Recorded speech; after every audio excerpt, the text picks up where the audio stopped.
बच्चों, आज हम आपके सामने जो टॉपिक लेके आए हैं वो है सर्वोच्च न्यायालय की मुख्य पीठ।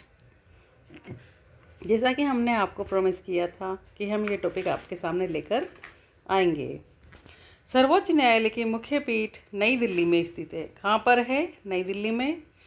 किंतु सर्वोच्च न्यायालय राष्ट्रपति की पूर्व अनुमति लेकर देश के किसी भी स्थान पर सुनवाई कर सकता है। नई दिल्ली में इसकी पीठ स्थित है, फिर भी सर्वोच्च न्यायालय यदि राष्ट्रपति की अनुमति ले सकता है तो वो अनुमति लेकर किसी भी स्थान पर इसकी सुनवाई कर सकता है। ऐसा हमारे देश में 2 बार हुआ है। कहाँ पर? श्रीनगर, हैदराबाद में। अब देखते हैं इसका कार्यकाल। अनुच्छेद 124(4) सर्वोच्च न्यायालय के न्यायाधीश 65 वर्ष की आयु तक अपने पद पर कार्य कर सकते हैं। कार्यकाल कितना है? यदि उनकी 65 वर्ष हो जाती है तो 65 वर्ष की आयु तक अपने पद पर कार्य कर सकते हैं। सर्वोच्च न्यायालय के न्यायाधीश सेवानिवृत्ति के पश्चात भारत के किसी भी न्यायालय में वकालत नहीं कर सकते। यदि सर्वोच्च न्यायालय के न्यायाधीश सेवानिवृत्ति हो जाती है, पेंशन हो जाती है उनकी, तो भारत के किसी और न्यायालय में वो वकालत नहीं कर सकते। न्यायाधीशों की पद मुक्ति की प्रक्रिया। संसद द्वारा महाभियोग अनुच्छेद 126। संसद द्वारा महाभियोग लगाया जा सकता है किसमें? अनुच्छेद 126 के तहत। ठीक है, कौन सा टॉपिक चल रहा है? न्यायाधीशों की पद मुक्ति की प्रक्रिया, यानी पद से मुक्त कैसे किया जा सकता है, उसकी कौन कौन सी प्रक्रिया है वो इसमें हम देखेंगे। तो संसद द्वारा महाभियोग लगाया जा सकता है अनुच्छेद 126 के तहत। अब तक केवल सर्वोच्च न्यायालय के न्यायाधीश वी रामास्वामी के खिलाफ महाभियोग 1993 में लगाया गया था, किंतु पारित नहीं हो सका। लगाया तो था, है ना, रामास्वामी के खिलाफ में 1993 में लगाया था, किंतु पारित नहीं हो सका। उच्च न्यायालय के मुख्य न्यायाधीश सौमित्र सेन के खिलाफ 18 अगस्त 2011 को राज्यसभा में महाभियोग का प्रस्ताव लाया गया, किंतु लोकसभा में पारित नहीं हुआ। दूसरी बार कब हुआ? 18 अगस्त 2011 को।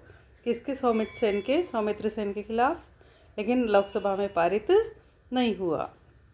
सिक्किम उच्च न्यायालय के मुख्य न्यायाधीश PD दिनाकरण के विरुद्ध अगस्त 2011 में ही महाभियोग पर सुनवाई होनी थी, किंतु इससे पहले ही न्यायमूर्ति दिनाकरण ने अपना त्यागपत्र 29 जुलाई 2011 को राष्ट्रपति श्रीमती प्रतिभा पाटिल को भेज दिया। तीसरी बार भी होना था सिक्किम उच्च न्यायालय के मुख्य न्यायाधीश PD दिनाकरण के विरुद्ध 2011 में ही होना था, किंतु क्या हुआ? उन्होंने उससे पहले ही अपना त्यागपत्र श्रीमती प्रतिभा पाटिल को भेज दिया। वेतन भत्ते ये दिया गया है अनुच्छेद 125 में। भारत के संचित निधि से मुख्य न्यायाधीश को 1 लाख रुपये मासिक वेतन तथा अन्य न्यायाधीशों को 90,000 रुपये मासिक वेतन दिया जाता है। उच्च न्यायालय का मुख्य न्यायाधीश 90,000, अन्य न्यायाधीश को 80,000 रुपये मासिक। तदर्थ न्यायाधीश भारतीय संविधान के अनुच्छेद 127 के अनुसार उच्चतम न्यायालय के सत्र को आयोजित करने, चालू रखने तथा गणपूर्ति को बनाए रखने तथा कार्यभार को कम करने के लिए उच्च न्यायालय के न्यायाधीश को उच्चतम न्यायालय में तदर्थ न्यायाधीश के रूप में नियुक्त किया जा सकता है। क्या होता है तदर्थ न्यायाधीश? हम देखते हैं इस दोबारा के लिए। भारतीय संविधान के अनुच्छेद 127 के अनुसार, कौन सा अनुच्छेद? संविधान का अनुच्छेद 127 ये कहता है कि उच्चतम न्यायालय के सत्र को आयोजित करने, है ना, सत्र को आयोजित करने, चालू रखने, गणपूर्ति को बनाए रखने और कार्यभार को कम करने के लिए उच्च न्यायालय के न्यायाधीश को उच्चतम न्यायालय में तदर्थ न्यायाधीश के रूप में नियुक्त किया जा सकता है ना। तो इतने एक तो कौन सा? सत्र को आयोजित करने का, चालू रखने का, गणपूर्ति बनाए रखने का, कार्यभार को कम करने के लिए। तो उच्चतम न्यायालय में तदर्थ न्यायाधीश के रूप में नियुक्त किया जा सकता है किसको? उच्च न्यायालय के न्यायाधीश को। ठीक है, उच्च न्यायालय के न्यायाधीश को उच्चतम न्यायालय में तदर्थ न्यायाधीश के रूप में नियुक्त किया जा सकता है। ठीक है, यहाँ ध्यान देने की बात है। कौन कौन सा न्यायाधीश है? उच्च न्यायालय का न्यायाधीश।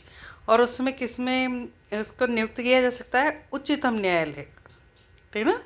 उच्चतम न्यायालय में तदर्थ न्यायाधीश के रूप में नियुक्त किया जा सकता है। तदर्थ न्यायाधीश की नियुक्ति उच्चतम न्यायालय के मुख्य न्यायाधीश द्वारा संबंधित उच्च न्यायालय के मुख्य न्यायाधीश और राष्ट्रपति के परामर्श के आधार पर की जाती है। इसकी नियुक्ति कैसे होती है कि उच्चतम न्यायालय के एक तो मुख्य न्यायाधीश हो, है ना, और द्वारा संबंधित उच्च न्यायालय के मुख्य न्यायाधीश, है ना।